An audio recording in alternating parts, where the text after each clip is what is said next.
Now, I know you're probably wondering, who the hell is this guy, and why do I give a fuck what his opinion is?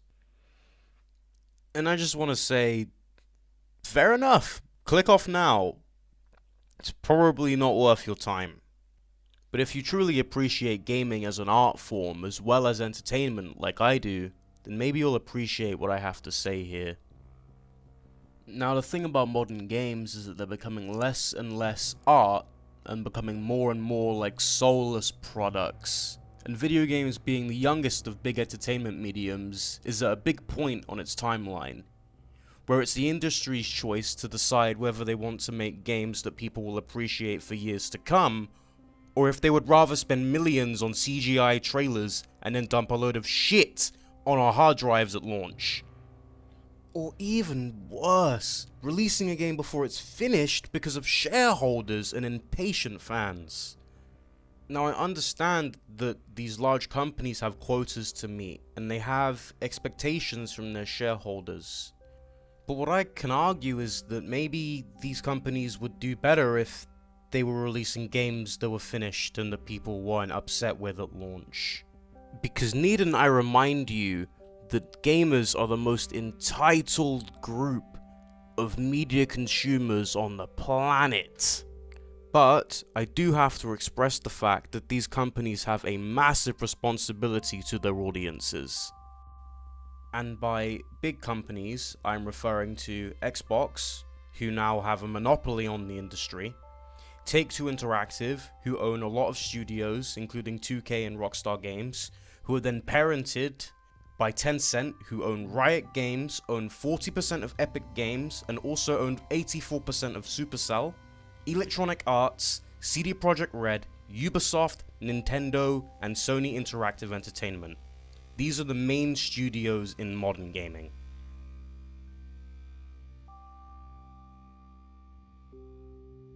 I get 2 stars, and because the game is now unspawned the enemy police officers, the stars are gone. That's right, this game has no police that chase you. There's really no law system. Just get into any vehicle and drive like 2 blocks and you're good.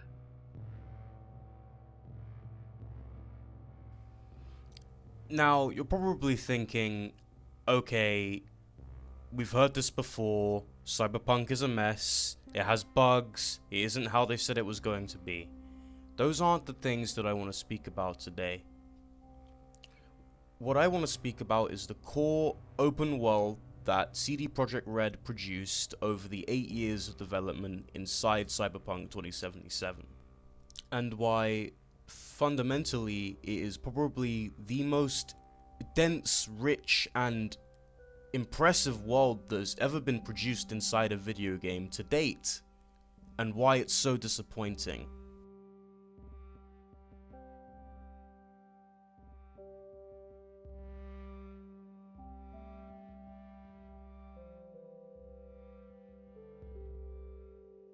The level of geometry detail in Cyberpunk is immense. You look at the grates next to the pavement and they're all 3D rendered. I caught myself in my playthrough reading a newspaper that had blown towards my feet. It blew me away because the core elements that would have made such a detailed world actually worth traversing are missing entirely.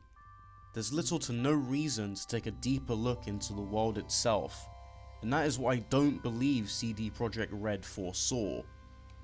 People like myself who will take time to appreciate such minute detail are sadly not the vast majority of people who picked this game up. Most people were casual gamers or people who had bought into the hype, and not many people actually understood what genre of game they were buying, an RPG. The most successful RPGs of all time, examples being Fallout New Vegas, and notably CD Projekt Red's own The Witcher series, focus on core gameplay and make sure that the player feels centered and in control of the action, and the world itself is a backdrop for this style of gameplay. Where an open world game, like Skyrim or The Legend of Zelda Breath of the Wild, give players the sense of urgency to explore the world in front of them, because the game design relies on the world to push the game forward. it has a hard time identifying itself as either an RPG or an open world experience, and the line it rides makes it impossible to recommend it to someone who may like an open world game but doesn't like leveling up or RPG style gameplay. Where I believe Cyberpunk lands is in the RPG area, definitely, and that is why there are so many flaws in the game that people pick up on so often. When a game is advertised to be so grand and immersive, you cannot be surprised as a studio when the game is scrutinized and brought under a microscope. Although you could probably see some of these bugs from the metaphorical depths of space. My point is that if you're creating an open world as big and ambitious as the one seen in Cyberpunk, you have to have a reason for that world to exist outside of sheer plot convenience, especially when CDPR went to the Polish government for more money to do R&D on skyscraper development inside the game. There's obviously so much they had planned and they scrapped. The game ends up being a decent story with mediocre RPG elements and an open world that feels soulless while looking gorgeous. It's sad to think what this game could have been if it wasn't for big business and the hype surrounding the launch. To tie this up, I want to talk about what studios need to do moving forward if we want to avoid this happening to another game that is just as highly anticipated. I believe that if studios are to keep audiences' trust, they have to deliver the game they promised. Otherwise, people will prefer holding out until after launch, when the game gets patched, and when people appreciate the game more. An example I want to use is the highly anticipated game from TT, LEGO Star Wars The Skywalker Saga, which has been delayed 3 times without any hesitation because of the sheer scale of the game. This is stellar, and how every studio should operate when expectations are high. As when the game eventually releases this April, which is the release date announced as of the 20th of January 2022, we can expect what we have been advertised, and therefore need not worry about day one patches, game-breaking bugs, and core gameplay elements missing that were teased or expected. Launches like No Man's Sky and Cyberpunk2077 set a dark precedent for the future of what we expect from day one releases from big studios. And trust is very important in the company-to-consumer relationship. A wise man once said, "A delayed game is eventually good, but a rushed game is forever bad." The reason I mention the Umbrella Corps and the studios that make these games is because these places are specifically businesses first, and then entertainment distributors second. And I understand why certain decisions are made, but I also believe that there needs to be big internal conversations about who we are making these games for, and what we are making these games to ultimately achieve. If we are making games purely for monetary gain, then fair enough. But that needs to be vocalized, and these studios need to have the integrity to be able to admit that that is their only intentions.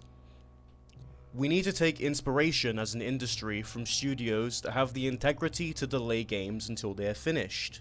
There also needs to be an identity conversation at the very conception of a new game, because if you want to create a game that belongs to a cemented genre, you have the responsibility to fully realize that idea, otherwise you're creating something doomed to landfill. I do hope you appreciated this small video about the games industry and where I think things need to change. If you enjoyed it, you may want to stick around, as I'm going to be releasing a video every week until I eventually burn out, but thanks for watching anyway.